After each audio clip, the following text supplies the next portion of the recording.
Ah, airplane dragons. Plane dragons. Aero dragons? Are they called aero dragons? Is that like an actual name for them? They're a classic furry species that are simple and straightforward. Recently I've wanted to bring back my old Furry Fandom species series I did on my main channel, and so I decided to kick things off by going over one of my personal favorites, airplane dragons. I also know the last time I talked about this hybrid was in a stream highlight video, which in my opinion was a bit lazy, and so I decided to do a bit of a retake today in a more formal manner. So without further ado, let's get started. The airplane dragon species was first created back in 2015 by the user SCP-Kid, in which they posted a ref sheet or guide detailing this hybrid creature and the many different customization options for them both on Fur Affinity and DeviantArt. With shameless self-promo, you should totally follow me on Fur Affinity, just saying. And on another note, all the resources you need for airplane dragons will be linked in the description below so you can follow along with this video while going through them, or just watch this video overall for easier details on the species. Now, an airplane dragon, as in the species itself, is pretty simple. It's a mix between an airplane or some form of aircraft and a dragon. The split between dragon and aircraft, whether it's 50-50 or not, is entirely up to you and based on the fursona you make of one. The creator of the species, SCP-Kid, stated that their inspiration for airplane dragons came from aeromorphs and kimono-style characters in dragons, but you can see some of the inspiration from the many different examples given in the Airplane Dragons guide itself. The creator stated that they always liked the idea of anthropomorphic planes, but most of the content around it was in a very specific niche community or had a specific style, and so they designed airplane dragons in an attempt to make a cute, mass-appealing anthropomorphic plane with dragon and mammal characteristics. The airplane dragon was created to be accessible to everyone, or in this case an open species, so that there aren't any restrictions on what others can make for their own airplane dragon character. Soon after the concept was released, the popularity of these guys skyrocketed, quite literally, and so a few years later in 2019, SCP-Kid created a brand new reference sheet with clear information on the species. And this new guide is the most up-to-date information on the airplane dragon we have today. It's pretty simple and very vague, like stated above. They live in a peaceful society in the clouds, which they do eat clouds as well, and that acts as an infinite resource for them. They also eat airplane fuel and rainbows as treats, which, to be honest, sounds really cute. Their origins are unknown, and it's up to you to imagine if your airplane dragon is organic, mechanical, or both.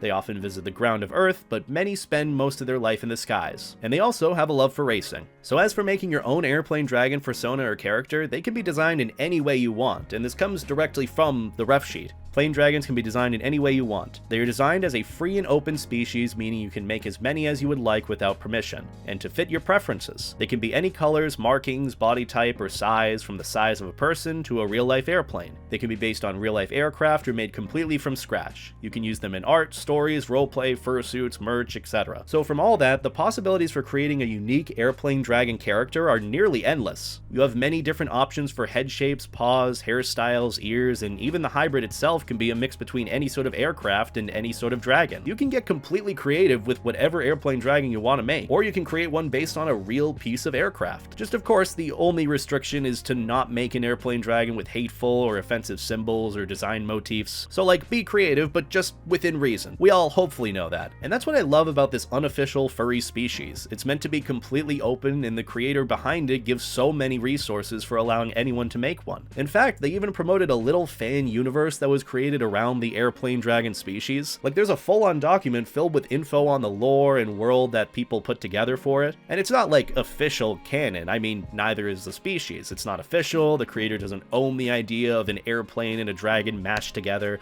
but still, it's a neat sentiment. The fact that the creator is promoting other fan creations says a lot about what they intended for the airplane dragon to become. But really, that's about it for airplane dragons for what you would need to know about them. There are a couple other small fun facts about them, like how they take off and fly by getting a running start on the ground, which is just the cutest thing to imagine. But that's more of an optional thing and isn't required for your character, like it's just something the creator came up with and thought it was neat, but again, you don't need it for your own airplane dragon character or fursona. I guess a fun little tidbit of info is in the original ref sheet created back in 2015, the airplane dragon on the left is actually the creator's character, but they set it there as the base or average airplane dragon that people can use use to start their own design, though that did change in the updated ref sheet, so I don't know if that applies to now, but again, a cute little thing to mention. Regardless, that about does it for the airplane dragon species, so on that note, thank you all for watching. If you enjoyed this video, be sure to let me know in the comments down below. Also, let me know what furry species you would like me to go over next. Again, I really want to try revamping that old series I did and bring it over here, so any support and feedback is greatly appreciated. Along with that, be sure to go and support SCP Kid, the creator of the airplane dragon species. Their links will be below. And again, all resources you could ever need for the airplane dragon species are linked below, along with a video showcasing a 3D based model created of the airplane dragon, so be sure to check that out. If you want to support videos like these further, you can also support me on Patreon. Even $1 goes such a long way, and you can get access to different perks and rewards for being a supporter of what I do on here. But other than all that, that's about it for me. Have a wonderful evening, and as always, stay life jacket, guys. Take care.